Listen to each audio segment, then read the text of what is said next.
Olá pessoal! Oi pessoal! Sejam bem-vindos a mais um vídeo do nosso canal Leandro e Família no Campo e também do nosso canal Chácara Oliveiras. Nós temos dois canais aqui no YouTube. Um é um canal mais de reflexão, onde a maioria dos vídeos eu e a Dayana nós fazemos juntos e nós expomos coisas importantes.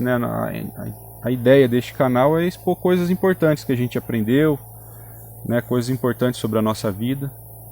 E temos o outro canal, que é o Chácara Oliveiras, que é um canal assim, mais de entretenimento, que mostra o dia a dia aqui na roça, vídeos mais simples, vídeos mais simplesinhos, com o intuito de entreter mesmo, Então, mas o vídeo de hoje diz respeito aos dois canais, porque a intenção é responder a alguns comentários que foram feitos no vídeo anterior, a respeito da perda da nossa filha, a Sara, Hoje fazem quantos dias, né? 37 dias. Hoje fazem 37 dias, que aconteceu essa tragédia, vamos dizer assim, na nossa vida. Foi a perda da nossa filhinha, tão esperada, a Sara. E esse vídeo que fizemos, gerou alguns comentários que a gente gostaria de responder aqui, Então a gente quer agradecer a todos os que nos desejaram força, nos consolaram com palavras de incentivo, de ânimo, falaram que ia orar pela gente. Então a gente quer agradecer aqui a todas as orações feitas a nosso favor, e todas as pessoas que nos apoiaram. A gente agradece muito aos novos inscritos no canal. Sim. Pessoal, a gente agradece muito ao apoio, a ajuda de vocês, tá? E esse vídeo de hoje é para responder a algumas dúvidas que porventura possam ter ficado e que a gente não falou no vídeo anterior, Então a gente tá aqui meio no improviso, a gente não preparou nada, não preparou roteiro, a gente só sentiu que era o momento de gravar um vídeo como esse, Hoje é domingo, Hoje tá mais tranquilo, tá um dia bonito, as crianças estão brincando ali. Então a gente resolveu, vamos gravar um vídeo, vamos falar pro pessoal algumas coisas que a gente tem comentado entre nós aqui, no dia a dia, Então a primeira coisa que a gente gostaria de falar para vocês, sobre nós termos perdido a Sara, é que assim, a gente estava muito bem informado, A primeira coisa que gostaríamos de falar é que nós estávamos muito bem informados sobre a situação que nós estávamos, sobre o risco que nós corríamos, Porque realmente não é fácil uma situação como a que a gente estava passando, porque a Dayana teve 3 cesáreas anteriores, A primeira da Rebeca, que ela teve placenta prévia e teve que fazer cesárea, não teve jeito, não tinha como, O segundo foi o João Paulo, que também foi uma cesárea, não tinha como escapar. E a terceira foi dos gêmeos, onde ela inchou bastante, o inchaço chegou até aqui em cima nas coxas, aqui com 37, 37 semanas. 37 semanas e não teve jeito, não teve como esperar mais e teve que ser uma cesárea de novo. Sim. Para retirar os gêmeos, E sempre o nosso sonho foi ter o parto normal, foi conseguir ter o parto normal. Esse foi um sonho mais assim, individual, meu, que a minha esposa tivesse parto normal. Ela ainda tinha um pouco de medo do parto normal, no começo, mas depois ela foi estudando e a gente foi estudando e foi vendo que realmente não há por que ter medo do parto normal, que sempre a vida inteira é o que acontecia, a vida inteira foi assim. E é possível também, tudo depende do estado de saúde da gestante, Desde já foi toda monitorada, não tinha caso de diabetes gestacional, a minha pressão estava excelente, ela não alterou para mais, nem no momento, nem para mais nem para menos, na verdade. E os exames estavam todos em dia. Então, assim, estava tudo monitorado, sendo tanto monitorado pelo sistema aqui do SUS, quanto por uma médica amiga nossa particular. Isso. Também, Então a gente estava sob monitoramento médico e se vocês derem uma olhada aí no próprio YouTube mesmo, em blogs, vão ver que é possível, desde que você esteja sendo monitorado pelos médicos, é possível você ter um parto normal mesmo após 3 cesáreas. Isso. Né? A gente pesquisou muito sobre isso e os riscos que nos foram informados, né, o risco de ter um parto normal após 3 cesáreas era o risco que todos os médicos falavam pra gente, que era o risco da ruptura uterina. Né? Então poderia acontecer ali do útero não aguentar, porque ele foi aberto 3 vezes, então poderia acontecer um risco ali de uma ruptura uterina no momento do parto, onde a pressão ia ser muito forte. Sim. E esse risco após 3 cesáreas é muito maior, é mais do que o dobro maior do que o risco após 2 cesáreas. E também é muito maior do que o risco após 1 cesárea. Então a gente pesquisou muito bem sobre isso, a gente está muito bem informado, a gente estava, né, muito bem informado sobre isso daí, né? E a gente resolveu assumir esse risco. A gente resolveu assumir por quê?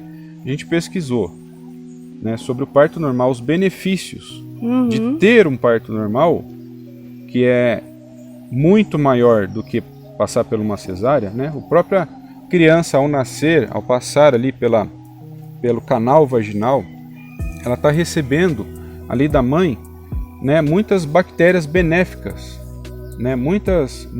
O sistema imunológico da criança vai ser outro, muito melhor, né, ao atravessar o canal vaginal e passar pelo parto normal.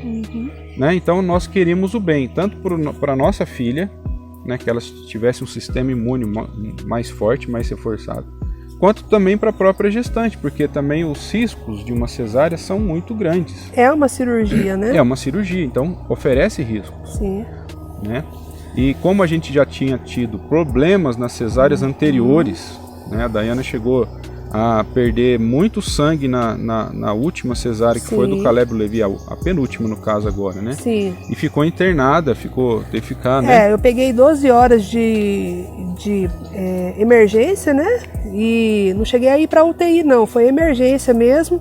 Só que eu recebi 6 bolsas de sangue na época, em 2019, mais 2 bolsas de plasma, né? Então assim, foi um processo que eu tive muita perda. O útero ele estendeu e ele não entendeu que ele tinha que voltar, né? Então isso ocasionou uma hemorragia grande.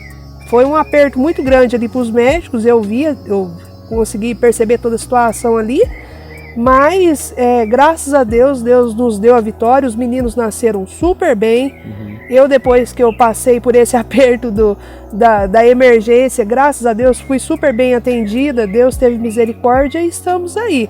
Mas isso que aconteceu há 4 anos atrás não impedia de uma possibilidade de vir a ter um parto normal. Até pela data que foi, há 4 anos atrás, então já estava tudo muito bem estabelecido. E também, o seu corpo já tinha se recuperado, né, muito bem, ou seja, fazem 4 anos. E outra coisa também é a questão de que não nos deram possibilidade, até porque não tinha mesmo possibilidade do bebê vir a óbito. Então, era a questão de ruptura uterina. Era então, esse o risco que nós estávamos dispostos a correr, a passar, a sofrer, a correr, né? Correr esse risco. Por quê? 2,5% também. Isso, a né? gente pesquisou. Então, se eu não me engano, é assim, ó, o risco de ruptura uterina. Eu vou passar essa informação do que a gente estudou aqui para vocês e também do que os médicos nos falaram, porque a gente tinha uma médica particular. Fora os médicos do SUS, que foram muito atenciosos, foram muito bons. A gente não tem que reclamar do SUS aqui na nossa cidade. Mas também a gente resolveu pagar uma médica para nos acompanhar pessoalmente. A gente estava amparado por médicos. Então a gente não estava fazendo. Então teve comentários no vídeo anterior, né, falando assim, passou da hora de nascer, não devia ter feito. Não, a gente sabe os riscos que a gente corria e a gente não estava fazendo as coisas pela nossa cabeça, a gente estava sendo acompanhado por médicos. Então a gente sabia, né, que o risco de ruptura uterina para uma gestante que teve uma cesárea é 0,2%. Sim. 0,2%. Uhum. Risco de acontecer uma ruptura uterina após uma cesárea. O que é 0,2%, gente? É um risco muito baixo, né? Se eu não me engano, a cada 1000 mulheres, 2 pode acontecer uma ruptura uterina a cada 1000, né, nesse caso. E o risco de ruptura uterina para quem teve 2 cesáreas aumenta consideravelmente, vai para 0,6%, que é a cada 1000 mulheres que tiveram 2 cesáreas, com 6 acontece a ruptura uterina, né? E aí? E para quem teve 3 cesáreas, que é o caso da Dayana, corre um risco muitíssimo maior, mais que o dobro, mais que o triplo. O risco passa de 0,6% para 2,6%, que é a cada 1000 mulheres, 26 mulheres acontecem a ruptura uterina, no caso de mulheres que tiveram 3 cesáreas. Então, esse risco de 2,6% a gente calculou, é um risco calculado, é um risco que a gente levou em consideração o tempo, né? Já faziam 4 anos que a gente teve a última cesárea, ou seja, já deu tempo para o corpo se recuperar. A Dayana fez todos os exames, estava tudo bem. E como também você mesmo a gente falou, teve, né, orientação médica também, para o nosso caso aqui, onde moramos, o hospital é de uma cidade pequena. Isso. Né? Ele não tem UTI, né? Não tem CTI neonatal. Então, no caso, de vir a nossa médica nos isso, recomendou, quando a gente fosse ter o parto normal, para a gente ir para uma cidade maior, próxima aqui, onde tivesse mais estrutura. Sim, o hospital com mais estrutura. Com mais estrutura. E a gente ia fazer isso. Estava tudo combinado, tudo bem, certinho. Tudo certo. As malas estavam prontas. Assim que elas começassem a sofrer as dores do parto, dava tempo. A gente ia lá. A cidade aqui é 1 hora de carro daqui até lá, rápido a gente chega lá. Super e a gente ia ter o parto lá. As estradas excelentes para chegar na outra cidade. Então dava tudo certo, estava tudo ok. Só que aí entra a questão da soberania de Deus, né? Nem sempre o que a gente planeja é o que Deus planejou. É o que Deus planejou. Né? Então está tudo sob a soberania de Deus. Né? A gente, para deixar claro, né, essa questão. Então, a gente foi informado do risco da ruptura uterina. Era o risco que a gente estava disposto a correr, né, para o benefício de ter um parto normal. E ainda assim seria em um hospital maior, com estrutura, com uma equipe mais capacitada para esse tipo de situação. Se caso ocorresse. Caso acontecesse, mas a própria médica descartou.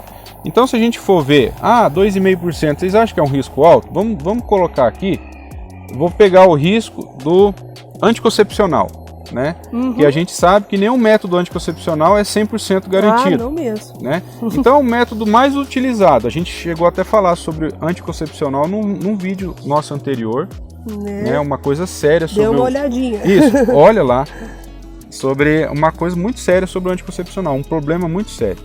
Mas, vamos supor, né, uma mulher que está tomando anticoncepcional hormonal comum, sim, né, que está por aí, ela corre o risco de engravidar todos os meses de 5%, né, porque o anticoncepcional protege 95% das vezes, mas 5% das vezes ainda corre o risco. Então, eu acredito que nenhuma mulher que toma esse anticoncepcional comum, a pílula, né, hormonal aí, fica todos os meses preocupadíssima. Será que eu vou engravidar esse mês? Será que eu vou engravidar? Não.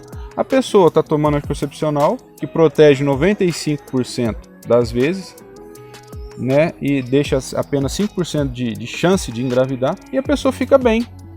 Então, nós tínhamos um risco menor, metade desse risco. Nós corríamos o risco de ruptura uterina, que é a metade do risco de uma mulher engravidar tomando anticoncepcional, que é 2,6%, é metade. Então o nosso risco de ruptura uterina era bem menor, então a gente não ficava pensando nisso, não ficava com aquele medo, e se acontecer uma ruptura uterina? A gente estava tocando a nossa gestação sem esse medo de acontecer o pior, que o pior nesse caso para nós era a ruptura uterina. Agora, nenhum médico nos informou ou nos alertou, ou falou de risco de perda gestacional, nenhum médico falou.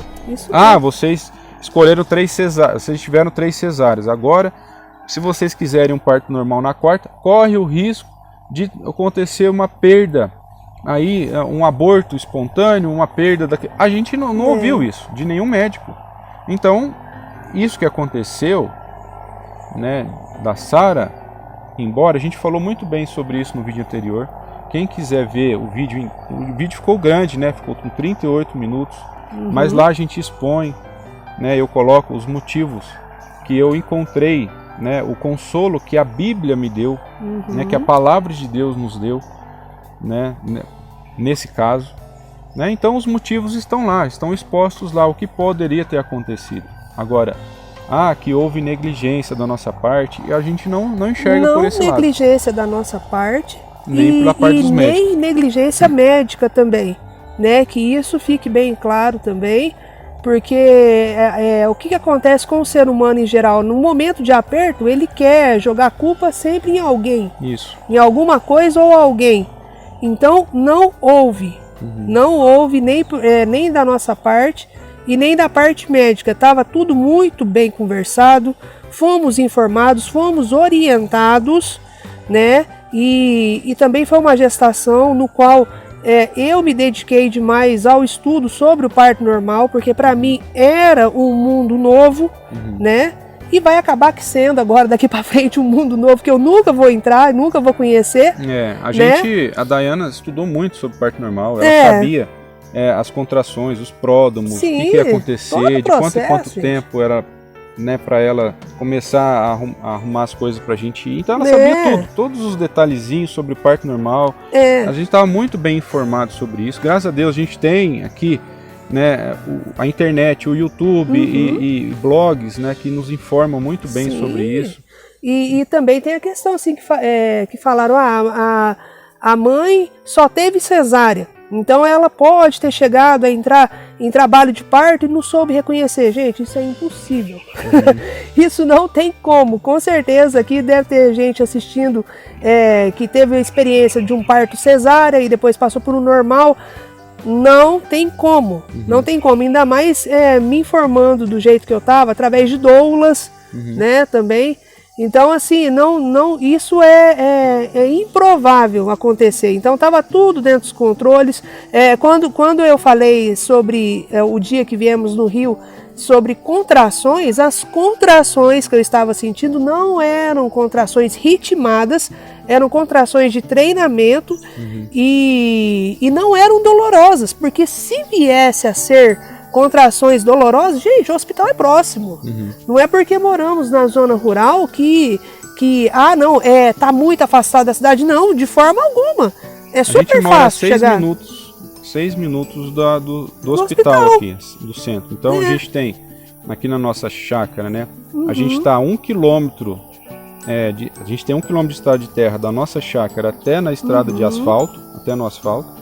E depois do asfalto até no centro são 6 quilômetros. Sem movimento, sem nada, estrada de terra ótima, excelente. A estrada de terra nossa é ótima. E a estrada de asfalto, aqui é muito simples. A nossa cidade, a gente vive numa cidade de 10 mil habitantes. Sim. Não tem movimento na estrada, dá para ir tranquilo. E entendeu? Dentro da cidade mesmo é muito tranquilo, não tem questão de... Trânsito, não tem nem semáforo. Não a tem nossa semáforo. Cidade não tem semáforo. É uma delícia. Graças a Deus. É uma bênção, porque da cidade que eu sou, é uma cidade que já é mais turbulenta, né? Já tem toda essa questão. A gente veio de uma cidade maior, né, de cerca de 200 mil habitantes. Então já tem toda uma estrutura diferente. Tem radar para todo lado. Agora é radar. Semáforo para todo lado. Então, e aqui não. Então, assim, foi tudo muito de caso pensado, só que temos que entender uma coisa, a soberania de Deus é sempre o que prevalece, né? Chegaram a até falar, mentira o que vocês estão falando, ou alguma coisa assim, porque vocês estão muito tranquilos. Mas qual que seria a postura? Qual que seria a postura ideal para um caso desse? A gente chegar aqui para vocês descabelando, desesperado, enfim. A gente que tem a confiança, né, em Deus e tem a fé, né, num Deus soberano, a gente sabe que a morte não é o fim. Não é o fim. A morte é a passagem por uma vida, para o nosso caso, muito melhor. Sim. Como Paulo disse, né? A morte é um até logo. Um até logo. Não quer dizer que morreu, acabou. E isso é para quem não confia em Deus. Mas olha só, gente. A Dayana tá falando isso aí agora. Sim, essa é a postura que a gente tem. Mas ontem a Dayana tava chorando. Lógico, eu choro. Antes de ontem a Dayana chorou. Aliás, ela veio no meu ombro, abraçou, chorou. Por quê? Quando ela lembra da Sara, quando ela lembra de tudo que a gente estava esperando e não aconteceu, vem a tristeza. Vem. O choro vem. Vem frustração. Eu consolo a Dayana, eu abraço ela, a gente chora junto. Sim. Ainda ontem aconteceu. Entendeu? A gente tem a fé nas coisas, mas nós somos humanos. É lógico. E a dor do luto ainda está em nosso coração, ainda está nas nossas vidas. Só que a gente tem fé para, apesar da dor do luto que está ocorrendo ainda, a gente segue em frente. A gente segue em frente com a cabeça erguida, entendeu? Com fé em Deus, com a confiança de que Deus está no controle de tudo e que foi da vontade dele e sem remorso. Sim. A gente não tem remorso. A gente não tem. Fizemos o melhor. Tudo que estava ao nosso alcance. Até uma médica até particular que as outras 3 gestações nós não tivemos acompanhamento particular de um médico. E dessa vez nós resolvemos pagar para uma médica que a gente confia nos acompanhar. Sim. E aconteceu isso, entendeu? Então é isso, gente. Olha, eu acho que já tá bom, né? Eu acho que já tá legal já. Respondemos aquilo que estava mais incomodando o nosso coração. Daqueles comentários, a gente só tem a agradecer. 99% dos comentários, a gente agradece todo mundo que se dispôs de um tempinho, fez um comentário nos consolando, nos confortando, nos dando força, sabe? E teve um ou outro comentário que eu falei assim, nossa, a gente podia responder esse comentário no vídeo. Eu acho que a dúvida é totalmente normal, né? Não tem problema ter dúvida, perguntar, né? É lógico, tudo desde que seja de forma mais respeitosa possível, né? Até porque também estamos passando por um momento delicado também, né? Então eu acho importante falar sobre isso, né? Falta muito conteúdo sobre isso, sobre o luto materno. No Brasil ainda falta muito, não se fala muito sobre isso. Os profissionais de saúde têm tentado se capacitar melhor para essa situação, né? Mas que Deus possa estar também não só continuando nos acolhendo, como as outras mães, os outros pais também que têm passado por isso. É verdade. Né, que já passou, né, que a gente também viu nos comentários muito testemunho de muita gente que passou por situações até muito pior do que a nossa. Que a criança chegou a ficar dias, meses e depois... Nossa, é muito pior. Nossa, muito pior. Gente que perdeu filhos adultos, né? Gente, toda a dor é válida, é terrível, é devastadora. Você perdeu um filho, muda o ciclo natural da vida, né? Aquilo que nos passaram. O normal são os filhos enterrar os pais. Quando inverte, a gente não... Parece que eu acho que ninguém está preparado para sofrer uma dor dessa. Mas quando a gente está passando por essa tempestade, aí a gente se agarra em Deus. Eu me agarrei em Deus, eu me agarrei na palavra de Deus, eu me agarrei na Bíblia, eu peguei a Bíblia e comecei a ler. A gente se agarra em Deus, a gente se agarra na Bíblia. Quanto tempo eu fiquei debruçado sobre a Bíblia, lendo passagens, como a que aconteceu com Jó, como que aconteceu com Davi, como é que Jesus falou, vinde a mim as crianças, e tudo. Eu estava lendo todas as passagens que eu lembrava, né, porque eu estudo bastante a Bíblia. Todas as passagens que eu lembrava que, olha, essa passagem pode me dar conforto, pode me trazer alguma luz sobre a situação que nós estamos vivendo. A Bíblia, gente, ela é o manual da vida do cristão, ou seria o manual da vida de todos os seres humanos. Nela a gente encontra conforto, consolo, propósito, para tudo, Entendeu? Que é um sofrimento maior do que Jó teve. Jó. Sabe? E sem ser culpa dele. Ele não teve culpa de ter passado por todo esse sofrimento. Simplesmente por causa da soberania de Deus. Entendeu? Então, olha só, ele perdeu 10 filhos. Ele perdeu todos os bens. Ele perdeu a saúde. Ele ficou numa situação terrível. Sem motivo. Entendeu? Então, na Bíblia a gente encontra propósito, a gente encontra, sabe, conforto, palavra de Deus. Então a gente estuda muito. E quando a gente precisa, né? Então, o que adianta? A gente estuda a Bíblia, a gente vai na igreja, a gente ouve as pregações e de repente, a hora que a gente está passando pela situação, a gente vive que nem uma pessoa que não tem fé, que não crê em Deus. Não. Pelo contrário, a hora que a gente está passando pela tempestade, é aí que a gente é a hora de demonstrar na prática toda a fé que você tem, né, a hora de exercer na prática todo aquele conhecimento que você adquiriu ao ler a Bíblia, ao estudar, ir na igreja, a aprender, entendeu? Então é isso, a gente gostaria de encerrar o vídeo por aqui, né? Pedir a vocês que se inscrevam no nosso canal, né? Que ainda assistiu o vídeo, não se inscreveu, se inscreva para apoiar a gente, tá? Compartilhe esse vídeo com mais pessoas, se vocês acharem necessário, e esteja nos apoiando, comente aí o que vocês acharam, tá bom? Esteja nos acompanhando, esteja nos apoiando, né? Então até um próximo vídeo, se Deus quiser. Um abraço a todos. Até mais.